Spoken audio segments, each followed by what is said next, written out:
what is your name and what is your profession? Yes, so my name is Alana, and I am a nuclear medicine technologist based in Toronto. Awesome, awesome. And what type of, and I know it might be different from the States and Canada, but I do want to ask you, what type of education or route did you take to become a nuclear medicine technologist?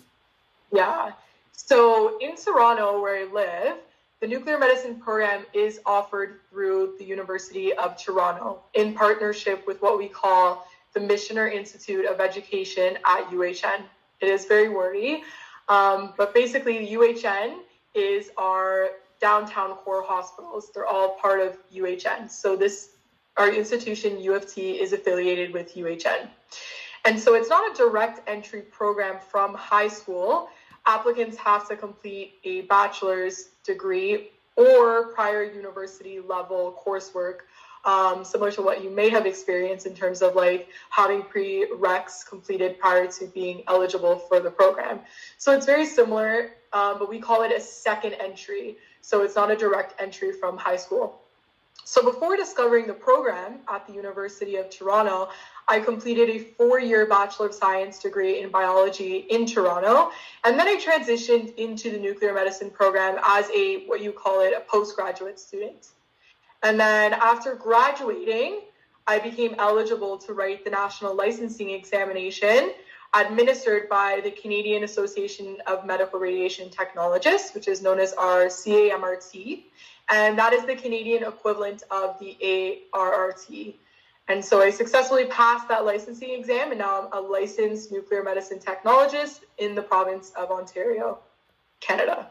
Wow. Yeah, thanks. Yeah, it was a long haul. I mean, 4 years of an undergrad, and then discovering I wanted to get into nukes. For 3 years, to get into a program for 3 years, because I know it is a little bit different in the States. Like, I know you guys have like associates, right? And then it's not really like a degree, but it's more of a diploma style. Those ones are a little shorter, right? So I knew going into it, I was like, wow, this is going to be a long haul, because the way that the program designed, I will get into it a little bit more in your questions. But it's like, so the first 2 years are coursework, and with the second year being a little mix into clinical placement. And then the third year is a full-time clinical placement, not paid. So I knew there was like a huge sacrifice in the sense that I would have to take this third year where I would not be getting paid, but yet I'd be working as a full-time tech per se, unlicensed. So I just knew it would be a big sacrifice, but because I did have passion for the field, I knew that it was a sacrifice that would be worth it, you know? No risk, no reward. Hey, I love it. I agree. Yeah. So how did you choose your training program? Like here, I know within my state alone, we have about 3 programs you could choose from, and then you could also do distance training. So how did you choose your training program? Or is Yeah, it so separate? it's actually crazy because in Canada, just to give you a little bit of comparison, in Canada we have very few nuclear medicine programs. There's probably about 3 nuclear medicine programs in the whole country. So we have University of Toronto, we have British Columbia, as well as I believe Montreal, and I think they're slowly starting to integrate a 4th one, which is in Ontario as well. But I had slim pickings in Ontario specifically, but in the country, there was very slim pickings. So I considered the States as well, but I chose my training program because I wanted to be part of an environment that emphasized both academic excellence and also that strong clinical experience. So I don't know if you know of the University of Toronto, but it is an outstanding reputation for high academic standards. And so the fact that my program was joint with the University Health Network, which meant that it would be affiliated with some of the best hospitals in the world. If I'm not sure if you've seen Toronto General Hospital is associated with University Health Network, which is affiliated with my program. It actually got ranked, I think, the top 3 hospitals in the world. So just having that as a resource, I knew I wanted to be trained at an institution that offered a very hands-on learning experience, as well as the exposure to a wide range of cases, something that being in the city uniquely provides compared to smaller suburban hospitals. So I knew city was where I wanted to be ultimately. So I also really just appreciated the small class sizes. Like our institution, specifically for my program, we had a class size of about 16. At most it'll get to about 20, 22. But they're very small class sizes, which allowed me to get to know the professors closely and learn directly from their expertise. Comparatively, when I did my undergrad, I was in a class of like 400 people. So it's just very, very different. It's very intimate in that setting. And so again, my access to resources and just that collaboration atmosphere played a huge role in my decision to pursue the program at the University of Toronto. Awesome. That's pretty cool. That was going to lead into my next question. What was the most valuable part? But it sounded like the small class size and the fact that you're tied to a major hospital was the most valuable part of that program. Yeah.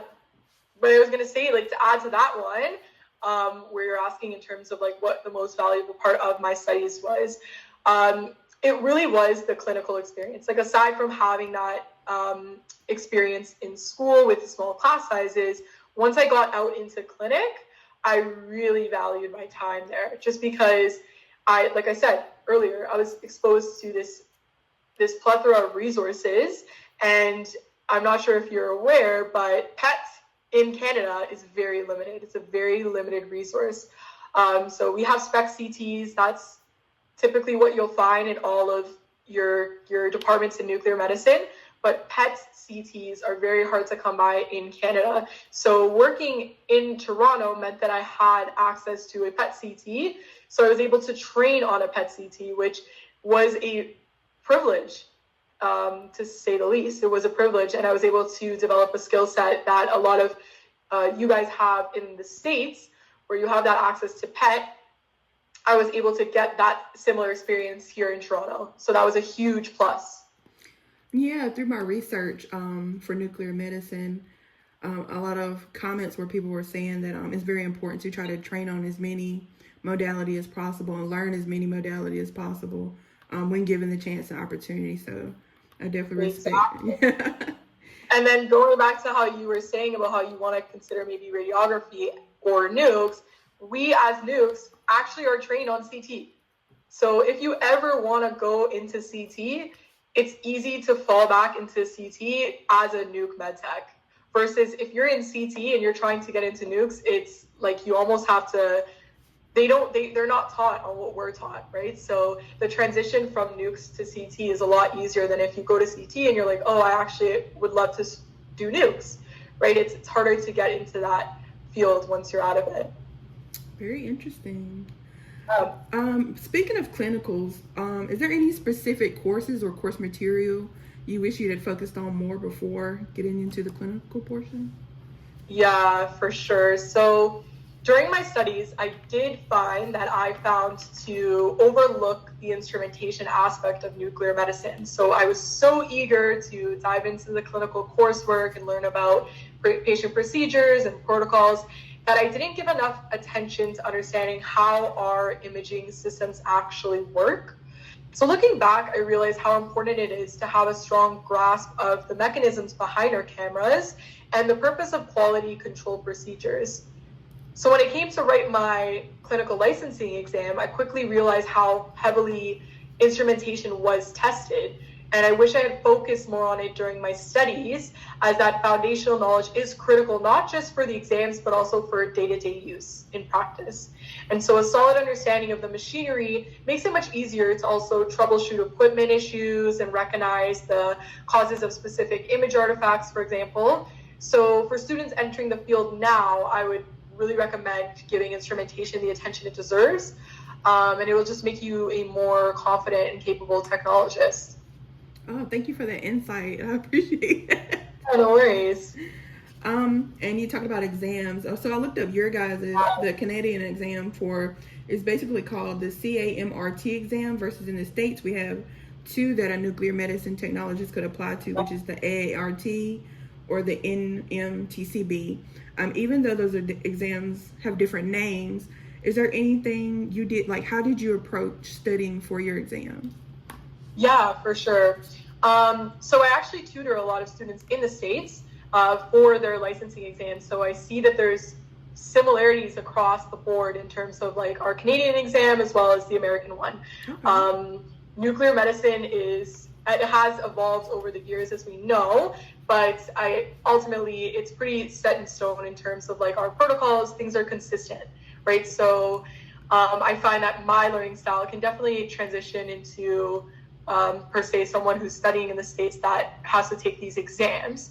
So my biggest piece of advice would be to start reviewing early and focus on understanding concepts rather than memorizing facts, because the exams are not knowledge-based, they're more application-based tests, right? So both exams test your ability to apply the knowledge in clinical scenarios. So you have to try to connect theory to what you've seen in your practice.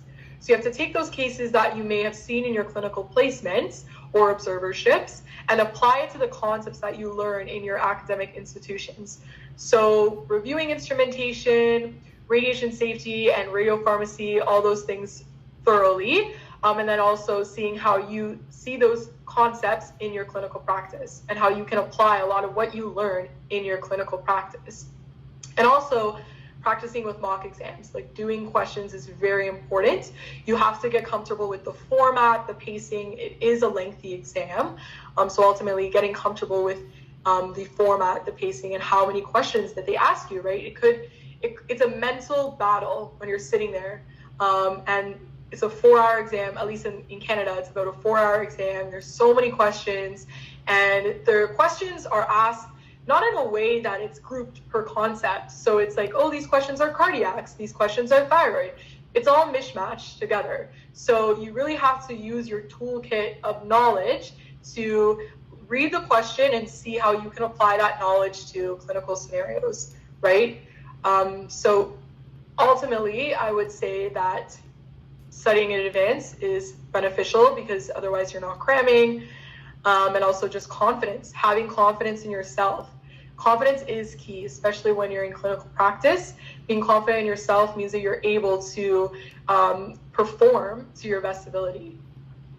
Wow, so make sure I'm applying those concepts and having a deep knowledge of it. Got it. Yeah, no, it is a lot. It's a lot. And you know what? I feel bad because I know I'm learning a lot about the American system. And for someone that like I'm tutoring, unfortunately in her case, she was unsuccessful for the AART. I think she didn't pass about 3 times, which is your max. You can only get 3 times to take the test. Oh, wow. And so ultimately you have to take the NMTCB, which is like your last chance at having a license, right? So you have to be successful in that in order to practice. And if you're not, you have to redo a lot of your courses. So it's a lot of pressure, Ooh. Well, hindsight is insight. You went through it, so I'm appreciative of everything. Exactly, right? Yeah, exactly. It's like you can only learn from people's mistakes, right? So it's like this is what the point of something like this is. Like, this is where I struggled, and don't overlook these concepts, because a lot of students tend to overlook the instrumentation because it's so boring in textbooks when you're reading, because you get into nukes not for the machinery, you get into nukes for the patient care, you get into nukes for the bedside care, like you're there for the patients. And so when you're learning about things that are not talking about, oh, patient protocol, and this is what you do, image acquisition, and it's like, oh, this is the photo multiplier tube of the gamma camera, and how does this work to translate a gamma ray to a light? You know what I mean? It's just, people don't care to learn about it, and so it's just neglected. And then when you get asked these questions on the exam, you're like, oh shoot, I wish I paid attention, right? I will keep that in mind. Yeah. For sure. So in other health allied fields, there's also a constant talk about continuing education. Is that the same thing is that the same way in the nuclear medicine field, where you have to do like maybe continuing education or research or things like that? Yes. So in Canada, I'm assuming it's the same in the States. You do have to do continuing education credits just to show that you are keeping up with the evolution of nuclear medicine, because ultimately nuclear medicine is constantly evolving, especially in terms of research. What's really cool about nukes right now is we have theranostics. So you're kind of combining that diagnostic property of a radiopharm with therapy. So we're able to do so much with theranostic radionuclides. And so there's a lot out there in terms of developing research and just things that we as technologists need to, it's our responsibility to make sure that we are keeping up with the times. So it is definitely something that is important to maintain your license as a practicing nuclear medicine technologist. And I do know that the SNMMI is a great resource. The SNMMI is a fantastic resource. They have a million articles, they have continuing education credits that are made accessible to memberships that are with the SNMMI. You're able to access them online, and you can kind of take these online credentials just to kind of show that you're keeping up with the research and what's happening in current times with nuclear medicine. And so I would definitely recommend that as a resource for new grads, for students in the program, as well as graduates of the program for many years. Like there's so many tools that you can kind of access on that website. Yeah, I see that there's that association they have like a huge chapter, and they do conventions. Sidebar, have you ever went to any of their conventions or been to any type of nuclear medicine convention? Yeah, so actually last summer they hosted it in Toronto. So I got the privilege of going to the SNMMI in Toronto, which was awesome. And while I was there, I knew that I wanted to get more involved with the SNMMI. So I actually joined the Student Task Force Initiative. So I was on the Student Task Force Initiative for about a year. And within that time, me and a close colleague of mine that actually graduated the program with me, she is pretty heavily invested into the SNMMI. She spends a lot of time doing volunteer work for the SNMMI. So we were able to do a student case-led presentation. So it was really interesting. We did a case study based out of Toronto, and we were able to present it to the SNMMI, and it's available online for viewing, which is pretty cool. So definitely, yeah, it was a great experience, and I think it's a great resource for technologists in the field. I agree. I made a student membership, and I was just looking through the website. They have a lot of resources, including scholarships and funding, conferences. I really thought that was super cool, super cool. And it's a great community. Like, you make a lot of friends, right? And it's just, if you have the opportunity to get a scholarship with them, whatever it might be, it's always worth applying, because a lot of the times a lot of students don't apply because it's like such a small field, right? So if you can take advantage of those opportunities, you might as well, right? Yeah. That's one of my concerns with nuclear medicine technology, because I don't hear it spoken about a lot. I was worried about how the community would be. And if there was a huge, some form of community that was constant and consistent. But yeah, so now that you've been a nuclear medicine technologist and you worked in the field, what does a typical work day look like for you now?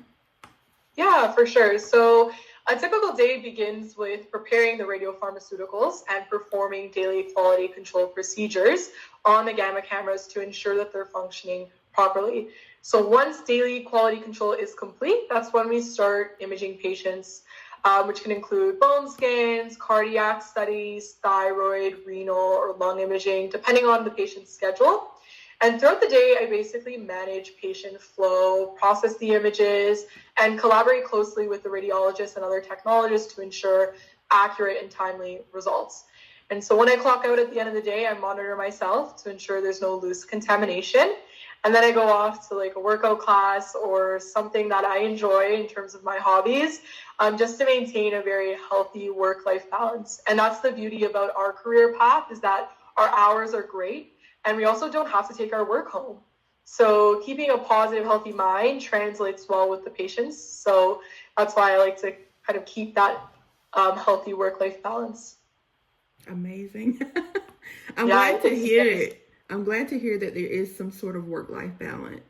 It's great. Compared to other modalities, like other modalities, CT, X-ray, MR, you are working nights, you're working evenings, because ours is like an outpatient clinic, right? So it's 8 to 4, 4 o'clock at the end of the day, you're closing up shop. It's like you don't have to work holidays, you don't have to work weekends, which is something I love about nuclear medicine, is that you get to, a lot of people don't, when they want to get into medicine, they're like, oh, I only have like 2 pathways, doctor or nurse. It's like you never hear about the nuclear medicine technologist. It's like, who hears about the nuclear medicine technologist? And at the end of the day, if people knew about it, and if people knew about the types of privileges we have, we're able to be hands-on with the patient, we're able to work an 8 to 4 schedule and not work on the weekends, not work on our evenings and nights, it would be appealing. You know what I mean? It's just not too many people know about it, right? Interesting. I wonder if that's like I'm not for sure, but I'm wondering if the states have the same work schedule. I think I'm gonna have to look into that more, because that is so appealing. You know what? It could be a little bit more intense in the States just because of the PET CT. PET CT probably runs like evenings and nights, but most of the time, like if it's an outpatient clinic, like unless you're working at a hospital, if it's an outpatient clinic, usually they're working on like pretty standardized hours, like as if like a doctor's office is open from 8 to 4 or like 9 to 5, and they're like not accepting patients past 5 o'clock. It's like very structured in that sense.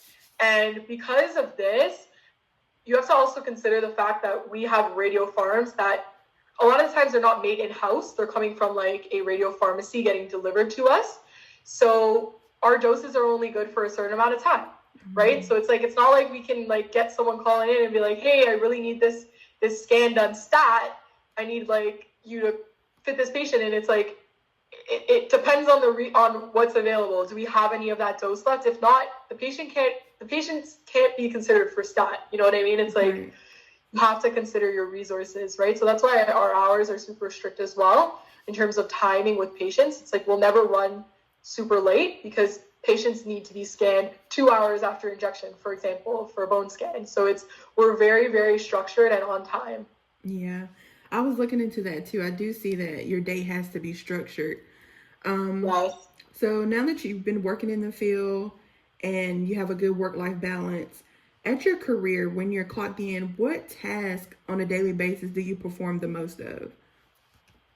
Yeah, so in terms of what I perform on a daily basis, they're often patient preparation, so getting the patient ready for their procedure. So that would include an injection.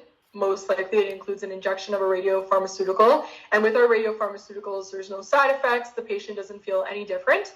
And then we do our image acquisitions. So it really depends on the protocol. And so each study requires specific patient positioning, timing, and ultimately attention to detail to ensure that they are diagnostic quality images. And so additionally to that, I also do our daily quality control procedures and dose preparation, because ultimately the doses are what we're injecting into our patients. So making sure that I am getting the correct dose, the correct radiopharmaceutical, the correct activity for the patient. These are all critical parts to ensure that I am maintaining accuracy and patient safety, ultimately. And in my department, we do a lot of bone scans. So specifically for indications to rule out, let's say a patient has breast cancer, and we're trying to rule out if the breast cancer has spread to other parts of the bones. So in those cases, the indication would be to rule out metastases. Or we have cases where the indication is just for cancer staging, so breast cancer staging or prostate staging. So interviewing the patient and then administering, in this case for a bone scan, we administer a radiopharmaceutical called technetium MDP. So giving them this injection and then waiting for about a minimum of 2 hours to then acquire our delayed images with the patient. So this is one of the most common procedures that I perform in my department, is these bone scans. And I absolutely love the fact that we get to interview the patient. So getting to know the patient, conducting our own interview, in which other modalities, a lot of the times the technologists don't have to do. So that's something I really love about nukes. Oh, wow. So how do you prepare radio pharmaceuticals and ensure radiation safety in terms of the patient and yourself? Yeah, so all radiopharmaceuticals are prepared in compliance with very strict safety and aseptic protocols inside what we call a hot lab. Hot as in radioactive hot. So we use lead shielding, we use dose calibrators, which dose calibrators measure our activity of our doses, and also just proper handling techniques that we learn in our studies to minimize any radiation exposure. So we have this gold standard known as ALERA, and it's basically time distance shielding. So minimizing the time you work with the radioisotopes, and then your distance. So greater distance means lower radiation, and also shielding. Your lead shielding offers that barrier of protection from you and the dose, right? So ultimately maintaining that gold standard of ALERA. And so each dose is accurately measured before we administer this to the patient, and always following as low as reasonably achievable ALERA. That's, like I said, our gold standard principle. And regular contamination monitoring using personal dosimeters. So we use dosimeters, which basically track our daily exposure to the radiation, and strict adherence to the safety policies and is an essential part of safe work environments for both staff and the patients. Yeah, that's good to hear. I was looking online about, because I was a little concerned about radiation exposure, and there was like different ways to test, like you stated, the badge and maybe like the ring that kind of lets you know about your levels of exposure. So that's good to hear that there's a constant monitoring process. That's for sure. And I will say that in our hospital, at least, if in fact I were to get pregnant, for example, they take it very seriously in the sense that I would be on a modified protocol. So I would maybe be on something very low risk. So my exposure won't be as grand as if I were just like me, myself, not pregnant. So for example, like we do a lot of like iodine-131 therapies. So that's a very, very high dose that we're giving to the patient. A lot of the times they're inpatients, so they can't go back. They're not sent back home because of the amount of radiation that they have to consume. And so in those cases, a pregnant worker would not be doing that, just because it is a lot of greater exposure to you and babies. So that's why they put you on a little bit more modified protocol. So it's not like the system's built to not care about you. Like there's definitely things put in place to protect you and minimize your radiation exposure. And ultimately, been working with techs that have been in the field for like 40 years. You know what I mean? Like they've been around and, knock on wood, have like exquisite health. So it's definitely possible to stay in nuclear medicine and not develop any sort of side effects from the radiation, right? Daily radiation use. So it's all about the way you handle the radiation. Yeah. You mentioned earlier about asking patients questions, which leads to my question of how much patient interaction do you have? Yeah, so I interact with patients throughout almost the entire day, which I absolutely love. So each procedure involves explaining the test, answering questions, administering the radiopharmaceutical, and performing the scan. So communication and patient care are a big part of what we do. So building trust and helping patients feel comfortable is key, especially since they may arrive feeling nervous, and helping patients, just making them well known that the radioactivity that we inject them is a very, very small, negligible amount. Okay, so that's very important. Otherwise, a lot of the times patients feel too nervous to actually get their test done because of the risk of radiation, and we don't get their consent to proceed, and then they go without their bone scan, which may be essential to their cancer staging, right? So it's all about interacting with the patient, making them feel comfortable, making them feel like they can trust you, because ultimately you are injecting them with a radiopharmaceutical. And they would feel better knowing that the person behind the needle is someone that they can trust, right? So that's why we're very strong in our skills with communicating with patients. It's important that as a student, you build good habit in terms of bedside mannerism, because I know a lot of the times in labs, students don't prioritize their bedside care just because it's a simulation and they're not actually working with patients.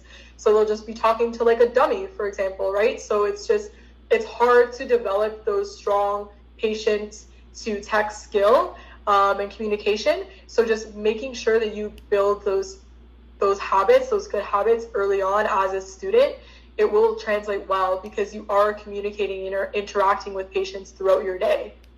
Wow. Usually when I think about patient interaction, for some reason in the health field, I only think of the doctor or or when they check in. So that's really good insight to hear how much interaction you actually get with the patient and to show that bedside manner. That's why it's so much better than CT in my opinion, because I've like seen a CT department and I've worked in a CT department. It's very fast paced and it's like the patient gets on the bed, you know the protocol. I'm scanning an abdominal pelvis. Patient scan takes about 5 minutes. Patient comes off the bed and they're sent home, and then you're on to the next patient. There's absolutely no interaction in terms of like having an interview with the patient. Like with nukes, you're actually able to have this communication with them, sit them down, almost do your own consult as if a lot of patients think that we're doctors. That's how like intimate it gets. And you're interviewing the patient, you're getting to know the patient, and then you're making sense of your images. So when you're scanning a patient, maybe you'll reflect on their interview and they've told you that they're experiencing a lot of pain in their left hip, and you actually see something in their left hip and you can rationalize that because you've reported on their interview sheet that they are experiencing pain in the left hip. So they may have like a metastasis from their breast cancer to the left hip. So it's really nice that you're able to make these connections. And that's honestly what drew me into the field, was that patient interaction. I love to hear it. So now that you've been in the field for a while, what's one of the most challenging aspects of your job, and how do you overcome it or don't overcome it? Yeah, so I would say one of the most challenging aspects is balancing that patient care with the technical precision. So some patients, they have difficulty remaining still. They could be claustrophobic, or also just following instruction in terms of patient prep. So it's our responsibility to adapt while still obtaining that high quality image acquisition. I've had cases where I've had to reacquire what we call a SPECT CT. So we have our CT, which is more so for what we call attenuation correction.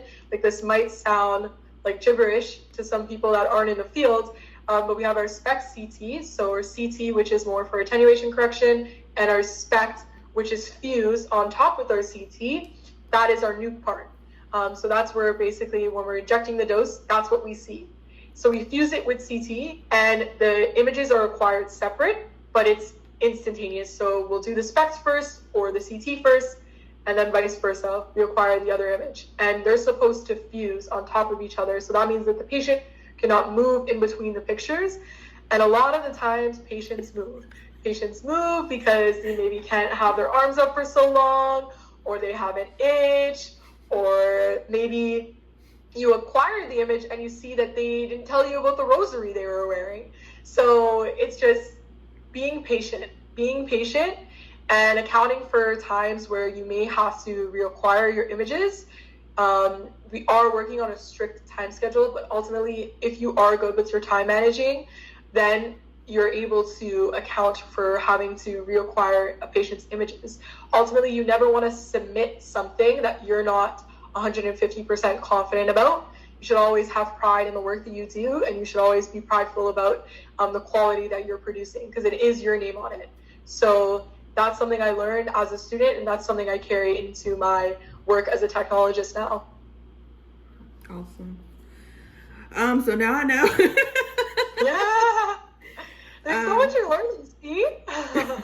Yeah. So recently there was a big case here in the States about somebody having an emergency happen in the CT scanning model in the machine, and they end up losing their life. But as far as yeah, it was MRI and the guy with his necklace. Yeah, he came to help his wife, and Yeah, that's why MRI, that's another reason why I maybe wouldn't consider MRI, just because of the risk of patient safety. Like, you never know. Like, that magnet is so vast. Like, it's so strong that you could be wearing a small little gold necklace, and the minute you step in the room, you just feel that pull, that gravitational force towards into the magnet, right? So it's just, you never know with something like that. You have to be very well trained in order to operate a type of equipment like that, and you have to make sure that your patients are cooperative, right? That is a huge challenge, is making sure that your patients understand you. Yeah, that was an extreme emergency. And although that happened in MRI, when I think about other emergencies, I usually think about like in the nursing field, maybe like somebody trips and falls, or any hundreds of scenarios that can happen. So what type of emergencies could happen in the nuclear medicine field? Yeah, so in nuclear medicine, the types of emergencies we normally see, like I mentioned earlier about our radiopharmaceuticals are not supposed to instigate any sort of reaction. So patients should feel no side effects. They should not feel any different. So that is the beauty of our radiopharmaceutical. However, we do have a lot of sick patients. We have cancer patients, and we have patients coming in for cardiac stress tests. So they're checking the integrity of their heart ultimately to see how well their heart is pumping blood. So when they're coming in for a test like that, you can only imagine that they might already have some defects. Their heart isn't working to the degree that an average normal person's heart should be. So there is a lot of cases where we get code blues. So that would be like a cardiac arrest situation. So in situations like that, those are ultimately the types of emergencies that we have to deal with, where a patient might fall unconscious, and it's about determining whether has the patient just fainted, have they gone syncope, like have they just fainted, maybe they're dehydrated, or maybe they maybe the injection for them, they're afraid of needles and this just happens, or is the patient actually having a moment of cardiac arrest? Like, has their heart stopped beating? Do they not have a pulse? So in situations like that, where you have a patient collapse on you, it's about remaining calm. That's the number one thing, is not panicking, because if you start to panic, then you will let time pass. And time is critical in those situations. You need to know what your next move is even before you make that move. So making sure that you gather your team to help you in terms of getting the crash cart, and also calling in hospital-wide code blue if you do work in a hospital. It's knowing how to respond, and that only comes with experience, that only comes with your training, right? So that is pretty much the types of emergency situations that we see in our department. But ultimately, you do get situations that may be deemed as an emergency, but the patient's just feeling unwell, and you almost have to do your due diligence and maybe say, you know what, we can't do the test today, let's send you down to the emergency room.